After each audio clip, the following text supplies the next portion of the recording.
At midnight on August 13, 1961, something extraordinary happened in the divided city of Berlin. Streets were torn apart, barbed wire rolled across neighborhoods, families were separated in the dead of night. What began as a fence of wire and soldiers would soon become one of the most infamous symbols of the Cold War, the Berlin Wall. But why was it built in the first place? The answer lies in the ashes of World War II. In 1945, Germany lay in ruins. The victorious Allies divided the country into 4 zones, controlled by the United States, Britain, France, and the Soviet Union. Berlin, though deep inside Soviet-controlled East Germany, was also split into 4. What was supposed to be temporary soon became permanent, as tensions between East and West hardened into the Cold War. In the West, West Germany began to rebuild with help from the Marshall Plan. Its economy grew rapidly, becoming a symbol of prosperity and freedom. Meanwhile, East Germany, under Soviet influence, became a socialist state with strict government control, shortages, and limited freedoms. The contrast was stark.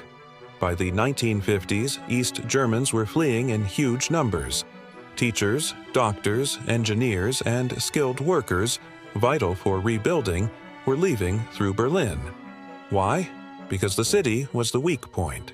Even though East Germany was surrounded by barbed wire and guards, Berlin itself was open. People in East Berlin could simply walk into West Berlin, then take a train to freedom in West Germany. The numbers alarmed the East German government. Between 1949 and 1961, nearly 3.5 million people escaped, about 1/5 of the entire East German population. The country was bleeding talent, and the economy was collapsing. The Soviet Union could not allow this to continue. So, in August 1961, the East German government, backed by Moscow, made its move. Under the cover of darkness, soldiers and police rolled out barbed wire across the city. Roads were blocked, train lines cut, and guards posted. Families woke up to find themselves separated. Parents on one side, children on the other. In the weeks that followed, the wire fence became a concrete wall.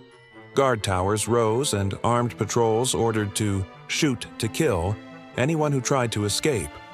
What was once just a city border became one of the most heavily guarded frontiers in the world. The East German government called it the Anti-Fascist Protection Rampart, claiming it was built to protect against Western spies and sabotage. But everyone knew the truth. It was not to keep enemies out, but to keep its own people in. For nearly 3 decades, the wall stood as the ultimate symbol of division. On one side, West Berlin thrived as a showcase of freedom and capitalism. On the other, East Berlin lived under tight surveillance, shortages, and fear. Families visited each other through windows at the border. Lovers passed notes through cracks, and hundreds died trying to escape over the wall. The Berlin Wall was not just concrete and barbed wire.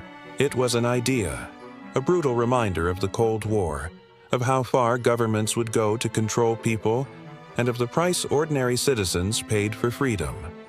When it finally fell in 1989, the world cheered, not just because a wall had come down, but because a divided world was healing. So why was the Berlin Wall built?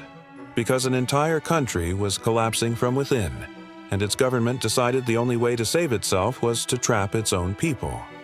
It worked for nearly 30 years, but in the end, no wall, no matter how tall or strong, can last forever.